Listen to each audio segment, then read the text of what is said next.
Bah voilà, et le problème c'est que quand tu appelles pour que ce soit plus rapide, tu reposes l'action 10 000 fois pour que tu appelles. C'est bizarre.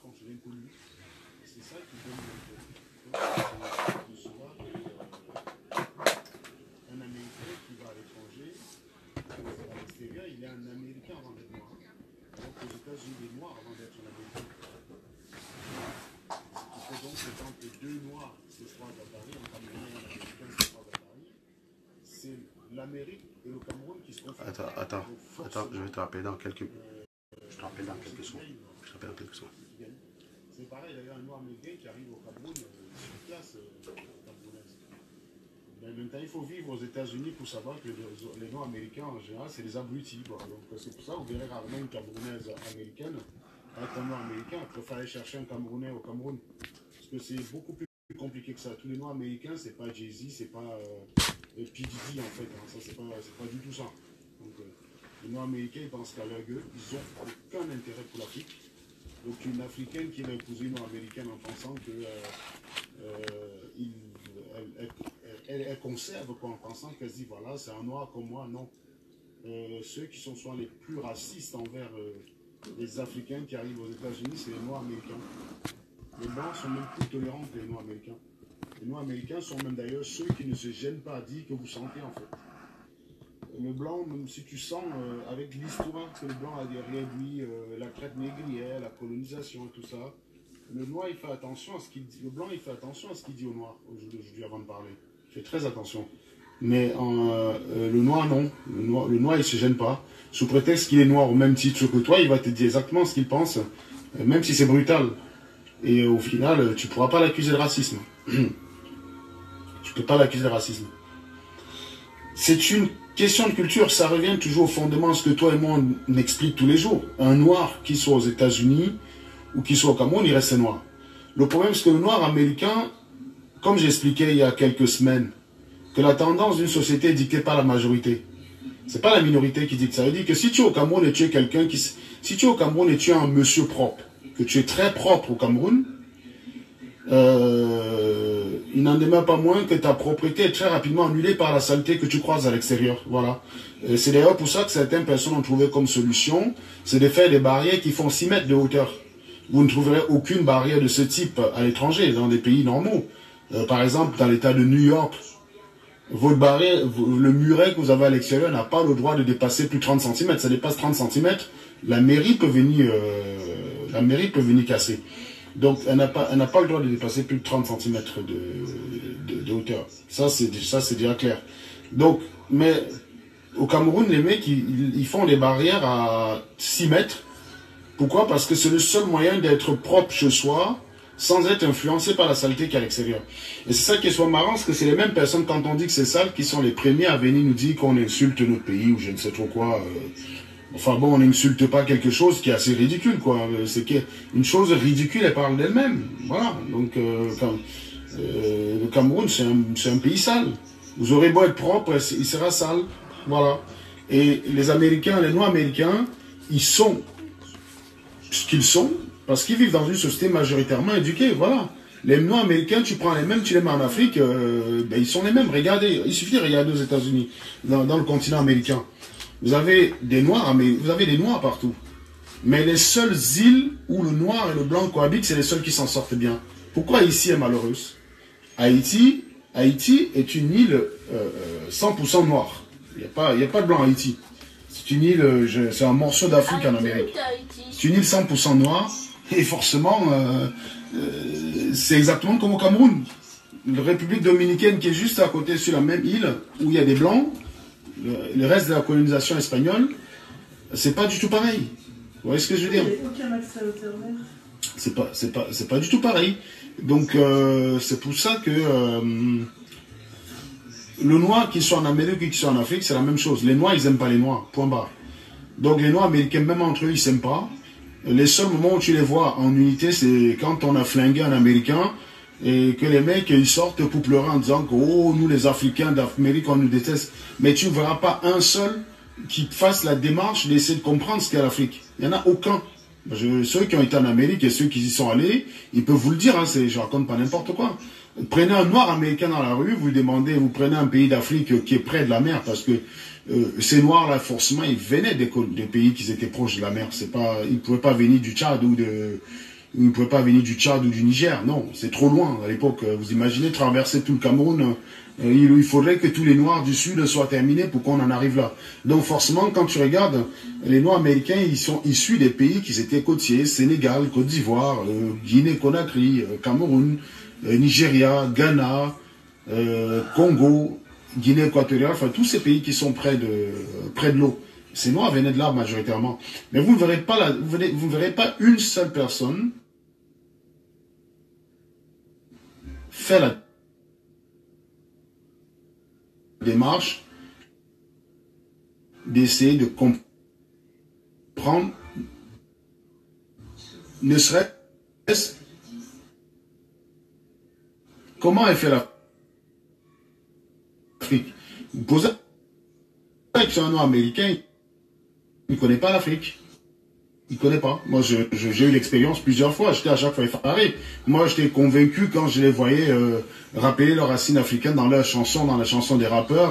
Tous ces gars, quand ils disaient niga, machin, bidou, je me suis dit, tiens, ils s'intéressent au moins à où ils viennent. Mais non, ils en ont rien à foutre. Moi, les fois où je suis allé aux États-Unis, la fois où quand je dis que je viens du Cameroun et j'ai l'impression que la personne m'écoute avec attention, c'est un blanc. C'est jamais un noir. Un noir, il n'en a rien à branler. Donc, faut pas compter sur eux. Le seul moment où ils se rappellent qu'ils sont africains, c'est quand ils sont en train de se plaindre contre le racisme. Donc ça explique pourquoi le noir, il n'aime pas le noir d'abord. Ça c'est un fait. Maintenant quand il voit le noir, quand il voit le noir qui vient d'Afrique, mais pour lui il le considère autant un singe comme le... En fait c'est ça qui est marrant, c'est que ils sont les premiers à se plaindre d'avoir une mauvaise considération de la part des blancs. Ils appliquent exactement la même chose en amplifiant vis-à-vis des noirs qui viennent d'Afrique. C'est-à-dire que tous ceux qui ont la green card là, ils peuvent vous raconter les bêtises, hein, mais quand ils sont arrivés aux États-Unis, ce n'était pas joli. Mais qui sont ceux qui les mettaient les bâtons dans les roues en premier? C'était les blancs, c'était pas les blancs, c'était les noirs. Quand tu travaillais avec... moi j'ai connu quelqu'un qui travaillait, qui quand elle était étudiante, elle travaillait dans un hôpital, un truc comme ça, mais celle avec qui elle avait les plus de problèmes, c'était les noirs, c'était pas les blancs, c'était les noirs américaines. Parce que, tu sais, nous, je l'ai dit, il y a quelques jours, on dit souvent que moi j'insulte le Cameroun très souvent, que même quand je dis des choses qui sont bonnes, on ne retient pas. Moi je vous dis, vous faites une rue, vous partez, je prends Yaoundé que je connais très bien, vous faites carrière, Mokolo, vous allez croiser plus de belles nanas noires qu'en remontant la 5e avenue de New York. Ça je vous le dis clairement. Alors, je parle pas, évidemment, tout le monde maquillé est beau, ça c'est un fait, ça c'est sûr. Tout le monde, quand il est maquillé, est beau. Mais je vous dis, vous mettez un Bankolo, vous marchez à pied jusqu'à Mokolo, et il y a quelqu'un qui prend le début de la 5e avenue à New York, qui la remonte jusqu'au bout, et bien toi, tu croises plus de belles nanas black, toi qui fais un Bankolo, Mokolo, que le gars qui remonte la 5e avenue. Ça, tous les gars qui vivent aux États-Unis peuvent le dire. Hein. Les blacks américaines, vous les voyez que dans les films. Hein. Les belles blacks, vous les voyez que dans les films. Moi, je vous dis, j'ai cherché. Hein. Ça, c'est pas. Moi, j'aime bien avoir l'expérience scientifique. À New York, j'en ai pas trouvé. Dans l'Oklahoma où j'étais, j'en ai pas trouvé. À Dallas, j'en ai pas trouvé. À Houston, j'en ai pas trouvé. Les seuls que vous trouvez, c'est des Africaines. Les seuls que vous trouvez, c'est des Africaines. À Los Angeles, alors c'est pire. À Chicago, n'en parlons pas. Donc, vous dites, c'est des États où le noir est clairement représenté. Et non, tu trouves que des noirs qui sont pas terribles. Ils sont grosses, elles ont des trucs, voilà. Donc, ce qui fait que c'est d'ailleurs pour ça que vous verrez, si on regarde la diaspora, quelle est la diaspora qui vient le plus en Afrique chercher la femme? Ces gens qui viennent des États-Unis, c'est pas forcément qu'ils aiment plus l'Afrique que ceux qui sont en Europe. Parce que nous qui sommes en Europe, on est très bien servis. Je veux dire, je cherche une femme black à épouser, et j'ai pas besoin d'aller au Cameroun, j'ai tout ce qu'il me faut sur Paris. Mais celui qui est en Amérique ne peut pas en dire de même. Ça, c'est un fait qu'ils peuvent pas en dire de même. Ils sont très peu relativement... si tu veux pas rentrer avec une Camerounaise, tu regardes à côté, qu'est-ce que tu as au menu? Tu as de la black américaine qui est totalement givrée de la cervelle, la plupart du temps, et qui sera beaucoup moins compatissante envers ta relation avec ta famille africaine qu'une blanche. Une blanche est beaucoup plus ouverte au côté africain d'un Africain qu'une noire américaine. Vous voyez ce que je veux dire? Donc, c'est pour ça que vous verrez très rarement de couples camerouno, noirs américaines aux États-Unis. C'est très rare. C'est très rare. Donc c'est pour ça, ça revient toujours à ce que je disais tout à l'heure, le noir, il n'aime pas le noir.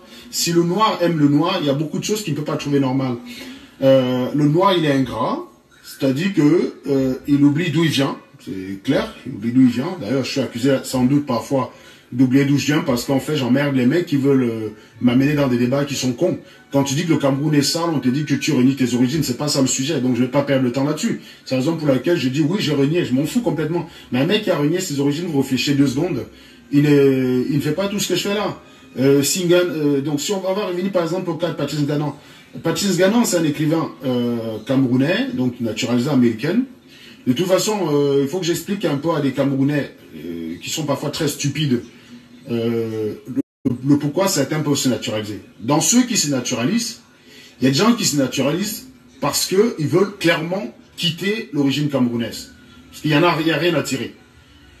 Il y a des gens qui se naturalisent parce que c'est beaucoup plus facile pour les affaires. Pour une raison simple, un gars qui a la nationalité américaine, qui doit aller à une conférence à Copenhague, il n'a pas besoin d'aller à l'ambassade. Vous voyez ce que je veux dire? Si vous pouvez dire que vous aimez votre passeport, c'est pour ça que les Samuel Eto'o, ils ont changé le passeport. Je ne pense pas que Samuel Eto'o aime plus l'Espagne que le Cameroun.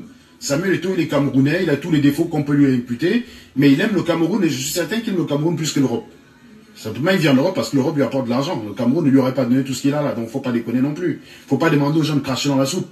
Il vient en Europe, il a la nationalité espagnole, mais je ne peux pas dire qu'il a renié le Cameroun. Déjà, la nationalité espagnole est forcée.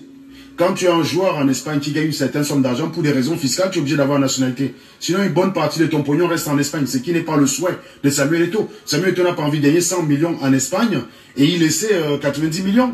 Donc, au bout d'un moment, il est obligé de se naturaliser parce que ces taxes-là, à partir d'un certain temps, sont élevées. Lionel Messi est espagnol, Ronaldinho est espagnol. Tous ces gars-là sont espagnols. C'est une obligation. C'est pour des raisons fiscales. Donc, au jour d'aujourd'hui, d'ailleurs, un Camerounais qui veut une nationalité européenne, c'est pas compliqué. Si tu as 40 millions de francs CFA dans ton compte, tu demandes le visa pour aller au Portugal, tu achètes une baraque au Portugal, on te donne la nationalité. Moi, je vous le dis, hein, les mecs qui veulent être naturalisés en Europe, vous achetez une bagnole une maison au Portugal, pardon, vous avez la nationalité. C'est comme ça. Et à partir de là, vous pouvez aller où vous voulez. Avec une nationalité portugaise, tu vas aller aux États-Unis, tu vas pas à l'ambassade. Donc, il y a les Camerounais, en fait, à chaque fois, quand ils abordent ce type de questions, ils abordent tout ça simplement avec la villageoisie et la stupidité parce qu'ils n'ont jamais voyagé. Pour moi, qui suis ingénieur sur le plan international, la nationalité camerounaise aurait été un frein. Déjà, parce que je ne pourrais pas travailler en nucléaire. De 2, je ne peux pas travailler dans certains secteurs, par exemple, qui sont classés confidentiels. Je ne pourrais pas travailler là-dedans. Oh, moi, je ne suis pas en France pour aller être vigile. Oh oui, c'est sûr que pour être vigile, tu n'as pas besoin de changer de nationalité en France. D'ailleurs, un vigile, ce n'est pas le mec qui a envie de voyager partout. Il va tous les jours au champ, il fait sa garde. Dès qu'il a les deux, il va au Cameroun. Lui, par contre, il n'a pas intérêt à changer sa nationalité parce que, du coup, s'il va plus au Cameroun que partout ailleurs, je serai obligé d'aller tous les jours à l'ambassade du Cameroun pour payer des sommes faramineuses. Donc lui, il n'a aucun intérêt à changer sa nationalité. Mais un mec comme moi, la nationalité camerounaise, c'est un frein pour moi. J'ai dit, il faut être cohérent. Je suis pas venu en Europe pour être en bas de l'échelle. C'est un frein pour moi. Il y a des postes que je ne pourrais pas occuper du fait de ma nationalité camerounaise. Il y a des choses que je ne pourrais pas. Un matin, on me dit, tiens, il faut aller en Angleterre pour une mission. Je ne pourrais pas y aller parce qu'il faut un visa pour aller en Angleterre. Le visa d'Angleterre, c'est 2 semaines. Le visa américain, c'est 2 semaines minimum. Comment voulez-vous travailler dans ces conditions? Vous ne pouvez pas travailler dans ces conditions. Un Américain qui vient à New York, un écrivain comme Patrice Ganon, qui est susceptible de donner des conférences en Corée du Sud, au Japon, en Europe, en Allemagne, en Amérique, comment voulez-vous qu'il vive, comment voulez-vous qu'il puisse le faire normalement s'il a la nationalité camerounaise? Pour aller au Canada, il faudrait qu'il demande un visa canadien. Pour aller en Angleterre, il faudrait qu'il demande un visa anglais. Pour aller en Europe, il faudrait qu'il demande un visa européen, un visa Schengen. Pour aller en Corée, il faudrait qu'il demande un visa. Mon type, il passe sa vie dans les ambassades. Il ne peut pas vivre. Donc, clairement, il faut demander que les Camerounais, ils arrêtent ces conneries-là que, oh, tu as choisi ta nationalité, tu as laissé. Non. Il y a beaucoup de gens qui quittent le Cameroun parce que les conditions de vie au Cameroun sont difficiles. Il faut arrêter de juger ces gens-là. Je ne pense pas qu'un Camerounais laisse le confort chez lui pour aller en Libye, finir esclave. Cette route de la Libye est une route qui est dangereuse depuis des années. Les documentaires n'ont jamais manqué pour expliquer cela aux gens. Ils le savent. Mais pourtant, ils jugent que ça reste moins douloureuse que de rester sur place. Quand vous êtes dans un pays où vous ouvrez le robinet, c'est l'eau sale qui coule. Vous êtes dans un pays où pour aller quelque part, vous êtes dans la boue quasiment sur tout le chemin. Hein, vous roulez pendant 5 heures, passez 2 heures et demie dans la voiture, et 2 heures et demie à pousser la voiture. Et tout ça sur une route, vous avez payé. Et tout ça pour un transport que vous avez payé. Vous imaginez un pays comme ça, au bout d'un moment, les mecs, ils deviennent fous. Ils regardent à la télé, ils voient par exemple que, tiens, au sud de la France, il y a eu un accident, il y a eu une collision entre un train et un bus. Et qu'est-ce qui se passe? 10 minutes après, le Premier ministre était là, suivi du ministre des Transports. Comme le bus était un bus scolaire, forcément le ministre de l'Éducation, il est là, il est impliqué. Le directeur de la SNCF, il est là. On a tout le monde qui est là, même pas 2 heures après que les faits ont eu lieu. Et depuis 3 jours, on parle de ça à la télé, c'est un deuil national. La ville, qu'est-ce qu'elle a fait? Elle a enlevé toutes les décorations de Noël pour être solidaire aux familles endeuillées. Il y a 6 morts, je parle de 6 morts. C'est un drame national. Ça sonne tout le monde. De vous dire qu'il y a des collégiens qui revenaient d'école et qui ont connu ce drame-là. Toute la France. Hier, j'étais à un marché, j'étais à la foire de Noël pour les enfants à 16 h. Tout le monde en parlait là-bas. On était choqués parce que ça peut arriver, tous les parents, ils sont interloqués par ça, parce que ça peut arriver à tout le monde. Eh bien, au Cameroun, tiens, il y a eu un accident, il y a eu 30 morts. Allez hop, on met la photo sur Facebook, rip. Allez hop, on passe à autre chose. Et tiens, on va regarder ce qu'il y a sur le mur de Fleur de Lille. Et on est déjà passé à autre chose, les gars. Voilà, c'est ça le Cameroun. Mais vous comprenez qu'il y a des mecs qui ne se reconnaissent pas en ça, qui à un moment donné veulent se barrer, quoi. Faut arrêter à un moment donné de dire, oh, tu as voulu fuir ton pays. Mon ami, il y a des gens qui sont au pays, qui veulent changer les choses, ça ne marche pas. Voilà Patrice Ganon, qui est, comme que je disais tout à l'heure, un intellectuel. Parce qu'un intellectuel, c'est pas celui qui utilisait gros mots. Il faut un moment d'arrêter ça au Cameroun. Vous ne verrez jamais un intellectuel français utiliser des mots que la population ne comprend pas. Quand tu passes à la télé, en France, tu parles à 60 millions de Français. Tu ne parles pas à 10.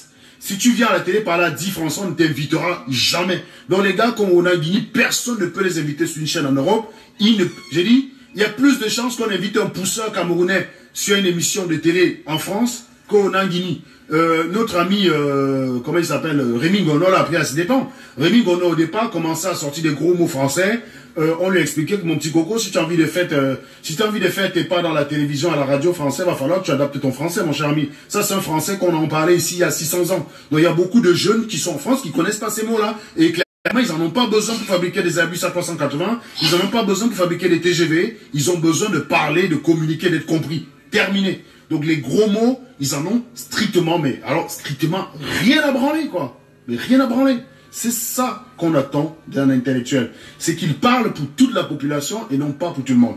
Patrice Ganon, il est de ce type-là. C'est quelqu'un qui est littéraire. Donc en matière littéraire, je ne me permettrai pas de lui donner des leçons de français ou de quoi que ce soit. Il va nous en tous. Il faut être débile pour faire ça. C'est un peu comme si un gars, parce qu'il a appris à compter en mathématiques au CM2, il va venir me donner des leçons de mathématiques, moi qui ai eu licence en maths.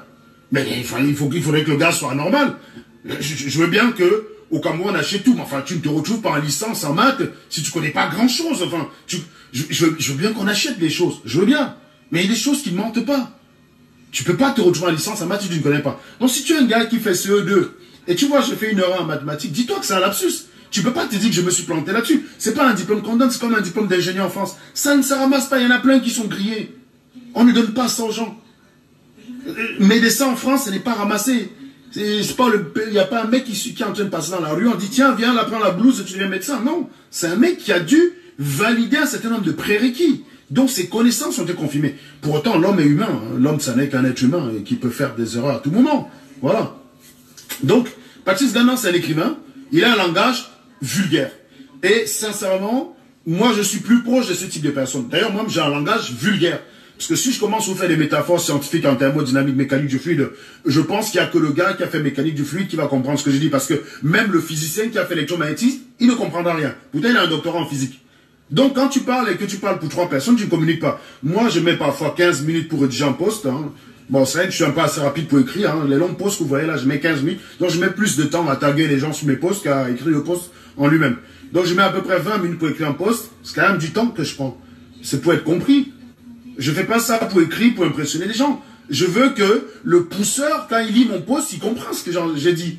Quand j'ai expliqué la catastrophe des écarts à laquelle j'ai échappé moi-même, parce que j'étais dans ce putain de train, parce que j'utilisais un registre simple, j'avais des rigolos qui n'étaient même pas capables de valider le moindre exercice en seconde, qui venaient me dire que telle chose était faux, parce que j'avais simplifié le truc, ils croyaient qu'ils avaient compris. Ce n'est pas parce que l'avantage d'être un intellectuel, c'est que tu peux parler le langage ordurier pour être compris. Ça ne veut pas dire que tu es une ordure. Attention, les ordures, c'est les gens du Cameroun qui vivent dans la poubelle. C'est pas celui qui parle cru sur Facebook. Ça, on s'en bat les couilles. On n'a jamais jugé un gagnant. Pourquoi l'université qui emploie un gagnant n'a jamais jugé un gagnant sur la base de ses propos? Parce que le blanc sait faire la part des choses. Et que le noir, il mélange tout. Le mec, il n'a pas de chiotte chez lui. Il va chier dans les herbes comme un connard, comme un animal. Et puis il vient sur Internet et dit, oh, le langage est ordurier. Mais qui c'est l'ordure? L'ordure, c'est le mec qui défecte partout, bien c'est le gars. Faut arrêter 2 secondes. Faut être sérieux, les mecs. Vous demandez aux gens de venir construire le Cameroun sur place, mais vous voulez qu'ils viennent construire et ferment sa gueule, voilà. Si un Ghana est obligé de construire des ponts, c'est qu'il y a un système qui marche pas en place. Il n'a pas besoin de construire des ponts aux États-Unis. Il ne parlera pas comme ça. J'ai entendu des mecs dire, oh, mais pourquoi il ne parle pas comme ça aux États-Unis? Donald Trump, il a beau être ce qu'il est. Les pouvoirs sont séparés aux États-Unis, chacun fait son rôle. Donald Trump ne peut pas, je vais dire, Donald Trump à lui seul ne peut pas plonger l'Amérique dans le trou. Il y a tellement de contre-pouvoirs que ces pouvoirs sont limités. Donald Trump, c'est pas un président africain.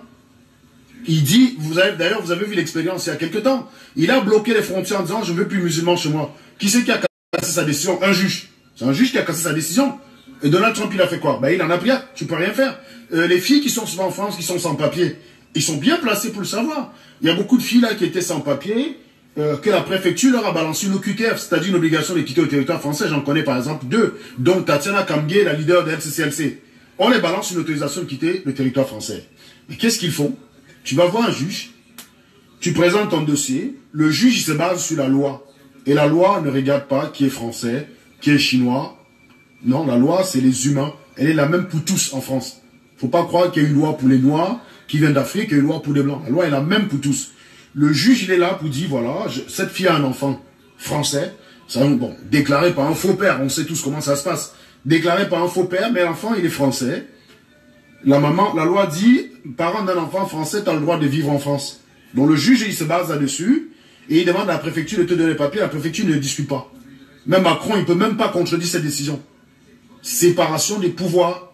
C'est ça qu'on appelle un pays qui fonctionne normalement avec des institutions cohérentes. Et le rôle des intellectuels dans un pays, justement, c'est d'être garant de ce type de fonctionnement. C'est d'être garant que tout fonctionne bien. Un intellectuel, c'est pas celui qui vient expliquer les ratés du pouvoir. C'est pas ça. Et c'est ce que fait Onanguini. Onanguini, on arrête Patrice Ganan sur la base d'une procédure fallacieuse. Hein. Déjà, on n'interpelle pas quelqu'un comme ça. Mais, oui, mais tu as dit, Marcel, on laisse ces ordi chez nous. D'ailleurs, on a Paul Biya qui est venu à Paris cette semaine parler d'écologie. Hein. Je signale que quand on parle d'écologie en Europe, il s'agit des mesures pour limiter la pollution. On n'est pas le traitement des déchets, l'implémentation du traitement des déchets dans la fabrication d'un produit, c'est-à-dire que dans la conception du produit, tu dois passer aux règles. D'ailleurs, ça s'appelle les règles de la ROSH et du REACH, R-E-A-H. Ces règles, tu dois les appliquer au début, en amont de la conception d'un produit. C'est-à-dire que quand tu fabriques un produit, tu dois réfléchir à comment il va être recyclé après. Donc, on en est là en Europe. Donc, les Européens organisent un colloque de ce type. Et il y a un vieillard d'Afrique qui n'est même pas capable de nettoyer les ordures chez lui, qui n'est même pas capable de construire des latrines dans des écoles et dans des hôpitaux. Je me demande ce qu'il peut parler dans ce type de réunion. Franchement, j'aimerais avoir une caméra. J'aimerais bien qu'un jour, juste pour blaguer, on interroge bien sur une question pareille. Il ne connaît rien. Et il n'y a même personne au Cameroun qui connaît quoi que ce soit là-dessus. On peut pas être là, on est incapable de nettoyer ses ordures chez soi. Et on dit qu'on vient parler d'écologie à Paris. Mais il n'y a qu'un peuple animal pour avoir ce type de raisonnement. Mais on est complètement débile. Et comme je disais tout à l'heure, le rôle des intellectuels, c'est d'alerter quand il y a ce type de choses qui se passent. C'est d'expliquer.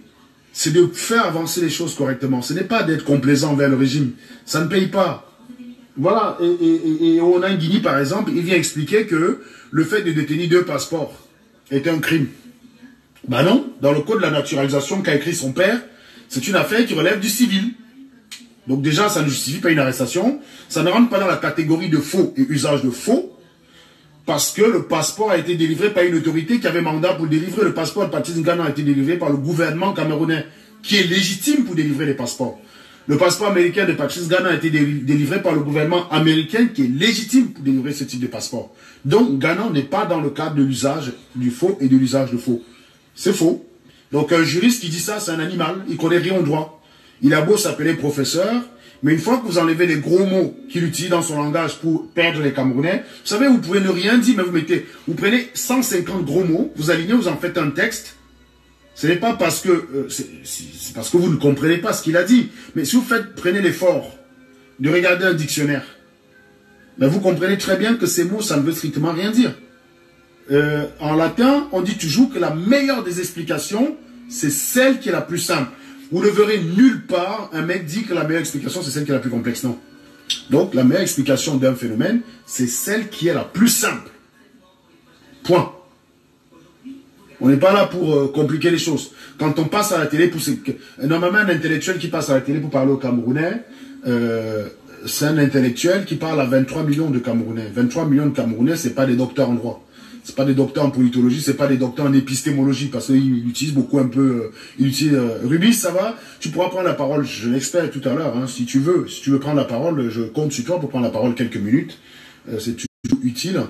Donc, comme je disais tout à l'heure, moi, j'ai fait une série de posts cette semaine où déjà j'expliquais ce qu'on appelle le journalisme. J'expliquais, vous voyez, c'est un scientifique c'est moi qui suis obligé d'expliquer des trucs comme ça. Et vous pensez même d'ailleurs que quand je l'explique, les mecs m'écoutent? Non. Vous savez, le Camerounais, c'est un drôle de peuple. C'est ça qui est très intéressant. Quand on explique aux Camerounais ce qu'on appelle le droit de procédure pénale, ce qui doit s'appliquer pour qu'on arrête une personne. On n'arrête pas quelqu'un comme ça n'importe comment. La seule possibilité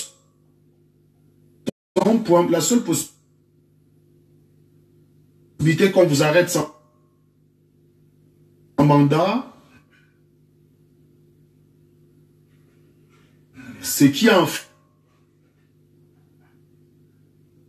flagrant délit. Par exemple, vous essayez de prendre un avion avec le passeport de quelqu'un d'autre. Oui, le policier a le droit de vous interpeller, de vous présenter, de vous mettre en garde à vue, à l'issue de laquelle vous pouvez être présenté devant un juge. Quand on vous arrête alors que vous n'avez rien fait, il faut un mandat. C'est une obligation. Il y a 3 types de mandats. Il y a les mandats d'amener, il y a les mandats d'arrêt, il y a les mandats de dépôt. Le mandat d'amener, c'est un juge ou un procureur ou un officier de police judiciaire qui le délivre. Enfin, en tout cas, c'est un procureur qui le signe. Un procureur et un juge peuvent le signer. Un officier de police judiciaire, pour l'avoir, pour les mettre, il est obligé de le faire signer par un juge. Par exemple, c'est un mandat qui intervient quand, par exemple, on convoque une personne de se présenter au tribunal ou dans un poste de police dans le but d'être mise en examen, parce qu'il faut savoir, je ne connais pas trop le droit camerounais, mais la mise en examen n'intervient que dans le bureau du juge. Pour qu'on vous mette en examen, il faudrait que vous soyez présent dans le bureau du juge. Si vous n'êtes pas en mesure, salut Diane, si vous n'êtes pas en mesure d'être présent dans le bureau du juge, le juge ne peut pas vous mettre en examen. Et donc, du coup, qu'est-ce qui se passe? Il y a des personnes que lorsqu'on convoque dans le bureau du juge, quand ils sentent que c'est dans le but de le mettre en examen, ils retardent l'échéance. Il n'y va pas. Et dans ces conditions, le juge peut mettre un mandat d'amener, c'est-à-dire qu'une autorité vous interpelle et vous amène de force. Donc le mandat d'amener n'intervient que lorsqu'il y a eu une convocation préalable et à laquelle vous n'avez pas répondu. Maintenant, il y a un deuxième type, c'est le mandat d'arrêt. Le mandat d'arrêt, bonsoir Liliane, ça va? Le mandat d'arrêt n'intervient par exemple que lorsque la justice a besoin de vous dans le cadre d'une enquête et que vous êtes porté disparu. Donc on n'a pas pu vous convoquer, par exemple, puisqu'on ne sait pas où vous êtes. Donc forcément, vous êtes dans la nature. Le mandat d'arrêt, donc, autorise toute force qui vous croise de vous interpeller, de vous présenter au bureau du procureur le plus proche. Voilà. Donc un mandat d'arrêt, c'est ça. Pour qu'on vous arrête, il faut donc soit un mandat d'arrêt, soit un mandat d'amener. Ensuite, il y a ce qu'on appelle le mandat de dépôt. Alors, au Cameroun, ils appelaient ça mandat de... Comment ils appellent ça? Je ne sais pas comment ils appellent ça au Cameroun, sur le code de procédure pénale camerounais. Je crois qu'il a un nom différent. Mais le mandat de dépôt, c'est celui qui autorise un régisseur de prison, un chef d'établissement pénitentiaire de vous accueillir dans son établissement pénitentiaire. Ça veut dire qu'un juge veut vous mettre en prison, vous vous présentez devant une prison sans mandat de dépôt, le responsable de la prison n'a pas le droit de vous accepter. Il ne peut pas vous accepter puisque vous n'avez pas un mandat de dépôt. Donc rien ne justifie que vous soyez mis en prison, vous n'avez pas un mandat de dépôt. C'est ce qui explique que si vous arrivez au tribunal, vous êtes condamné à de la prison ferme et que s'il n'y a pas de mandat de dépôt, vous ressortez libre. C'est comme ça, aucun policier ne peut vous empêcher. C'est la loi. C'est comme ça. Donc, quand on prend le cas de Patrice Ganan, pour qu'on l'ait arrêté, il aurait fallu qu'il y ait un mandat d'arrêt sur son dos. Et il n'y avait pas de mandat d'arrêt. Puisqu'un Ganan, on sait tous où il est. Hein. C'est pas comme si au Cameroun, il était... on sait où il habite au Cameroun. On connaît sa maison. On connaît sa maison des écrivains. Donc on connaît son bureau. Il n'y a pas besoin de mandat d'arrêt. Il y avait juste à aller le cueillir. Mandat d'amener, est-ce qu'on l'a convoqué? Il n'est pas venu. Patrice Ganan, il a toujours répondu aux convocations. Il n'a pas essayé de fuir parce que quand vous voulez vous barrer d'un pays, l'endroit le meilleur moyen de vous faire arrêter, c'est passer par l'aéroport. Donc personne n'essaie de fuir un pays en partant de l'aéroport. Sauf si vous avez commis une gaffe et vous essayez de vous barrer avant que la gaffe ne soit connue de tous. Donc personne ne se barre d'un pays en passant de l'aéroport. Donc Ganan, quand il va prendre l'aéroport, il n'y a rien qui pèse contre lui. Il n'a aucune accusation contre lui. Il n'a aucune procédure qui est ouverte en son encontre. Il n'a pas de convocation à laquelle il s'est dérogé et il n'y a pas de mandat d'arrêt qui repose sur lui. Ces quatre conditions font que son arrestation n'était pas justifiée. Voilà. Donc quand on a un professeur qui passe à la télé et qui explique aux gens que machin bidule, quand vous avez 2 passeports, c'est un faux usage de faux, il n'y a que dans un pays où la plupart des gens ne connaissent pas le droit. Et je vous dis, le code de procédure pénale, il est sur Internet. Hein. Moi, je ne suis pas juriste. J'ai juste lu comme un con et je vous l'explique. Voilà. Ça vous dit que n'importe quel crétin qui a fait un peu de droit peut le comprendre. Moi, je ne suis pas juriste du tout. Même si le droit me passionne beaucoup, je ne suis pas juriste. J'ai juste pris le code de procédure pénale. Je me suis attardé. Il a 300 pages. Il est fait en anglais et en français pour les anglophones et les francophones. Hein. Il est sur Internet. Tapez sur Internet code de procédure pénale du Cameroun. Vous le téléchargez. Vous l'avez dans votre ordinateur. Le jour que vous croisez un policier qui veut vous arrêter, non. Non. On ne peut arrêter, je vous dis encore au Cameroun. D'ailleurs, si on regarde même le code de procédure pénale, ceux qui brûlent les voleurs sont dans l'illégalité, hein, déjà. Parce que, oui, le code de procédure pénale autorise une personne à arrêter un voleur. Uniquement si celui-ci est en flagrant de délit et que c'est toi qui viens de dérober. Par exemple, un voleur, il rentre chez moi. Il me pique ma télé, il est en train de se barrer, je peux le poursuivre, l'interpeller et l'amener au commissariat. Je n'ai pas le droit de porter atteinte à son intégrité. Je n'ai pas, sauf bien sûr en cas de légitime défense, je n'ai pas le droit de le taper, je n'ai pas le droit de faire quoi que ce soit. J'ai l'obligation de l'arrêter, oui, de décliner mon identité et de l'amener dans un poste de police.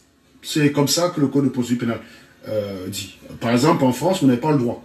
En France, on n'a pas le droit de procéder à une interpellation. Il n'y a qu'un officier mandaté qui peut procéder à une interpellation. Tu peux neutraliser une personne, mais tu appelles la police. Et la police vient le cueillir. Voilà.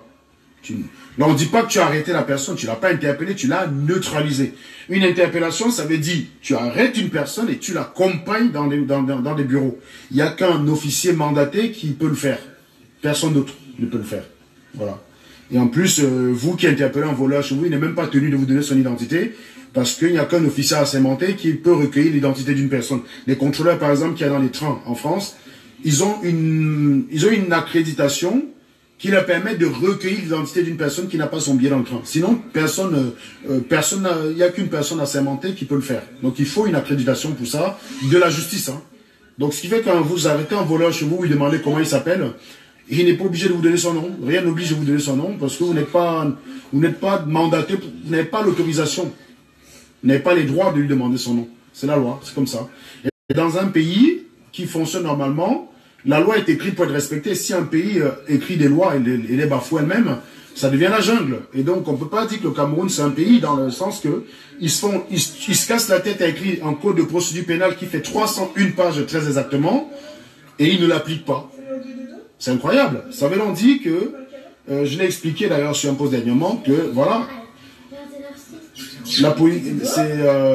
comment dire, c'est des pays avec des régimes politiques dictatoriaux. Alors, vous pouvez parler doucement là s'il vous plaît.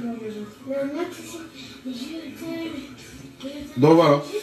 Donc, le rôle d'un intellectuel, elle parle doucement s'il te plaît.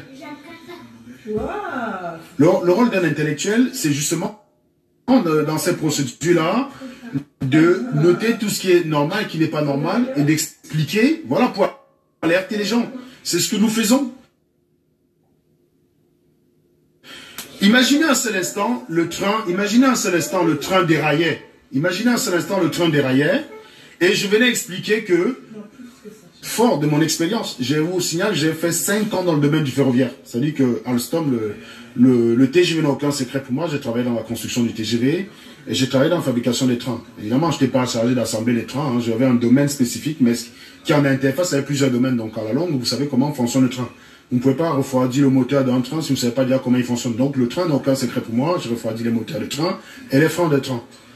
Donc, on est quand même typiquement dans le cas où c'était cette équipe, c'était ce dernier qui était défaillant, les freins. Donc, je les connais très bien, je sais comment ça marche. Imaginez un seul instant que j'avais fait un rapport en expliquant que c'est la sorcellerie, histoire de couvrir la camraille, que c'est la sorcellerie qui a fait dérailler ce train. Je suis sûr que beaucoup de Camerounais auraient gobé cela, parce que les Camerounais ont envie d'entendre cela. Camerounais, il a envie d'entendre qu'il n'est pas maître de son destin, il a envie d'entendre qu'il y a une force transcendantale au-dessus de lui, qui contrôle sa vie. Ça, il a envie de l'entendre, ça. J'aurais fait ce rapport, je peux vous dire qu'il y en a plein qui l'auraient liké. Pourtant, c'est une connerie. Ça, c'est trahir ma profession. Le rôle d'un intellectuel, c'est d'apporter son intelligence au service de la communauté. Ce n'est pas de le trahir. Y compris même si ça va vous attirer les fougues. Vous voyez? Moi, j'étais le premier à faire le rapport d'enquête de la SNCF parce que j'étais dans le train. Quand j'ai fait un premier rapport d'hypothèse, parce que je n'avais pas les informations concernant les trains, je n'avais pas la marque, vous vous doutez bien que quand je suis sorti de l'accident, je suis pas allé regarder le numéro de référence de la locomotive pour faire mes recherches. On était tous sonnés et on connaissait même pas d'ailleurs d'où venait le défaut. Donc, je suis sorti du train, j'avais pas ces informations. Mais j'ai fait un rapport d'enquête pour émettre des hypothèses. Et j'ai été contacté par un salarié de la Camraille qui m'a contacté sous forme de faux profil et qui m'a donné des informations que je n'avais pas. Ces informations m'ont permis de rédiger le rapport de ce qui s'est passé, décryptage de la catastrophe des écarts. Vous allez sur mon mur en octobre 2016 d'ailleurs, pardon. Vous avez ce rapport-là sur mon mur. Je l'ai écrit parce que j'ai eu ces informations. Et vous regardez le rapport qu'a commandé le président de la République. C'est le même rapport, ça dit exactement ce que j'avais dit. Pour dire en 3 jours, j'avais bâclé l'enquête. Ça s'appelle apporter. Et ça, le but, ce n'était pas de me faire voir, parce que beaucoup de Camerounais, parce que j'ai l'impression qu'au Cameroun, ce qu'on affiche facilement, c'est la merde. Vous savez, les ordures, quand vous arrivez au Cameroun, vous n'êtes pas accueillis par tant de propreté. Non, vous êtes accueillis par la saleté. Vous allez dans un marché, vous n'êtes pas accueillis par la délicatesse de la Bayam Salam qui vous vend. Non, vous êtes accueillis par sa saleté, par sa négligence. Quand vous êtes sur Facebook, vous n'êtes pas accueillis par l'intelligence des Camerounais. Les Camerounais ne savent pas montrer leur côté positif d'ailleurs, parce qu'ils n'en ont pas d'ailleurs. Hein. Et leur côté négatif, c'est la norme. Ce qui fait que quand vous essayez de montrer vos connaissances, quand vous essayez d'utiliser vos connaissances au service de la communauté, on vous dit vous voulez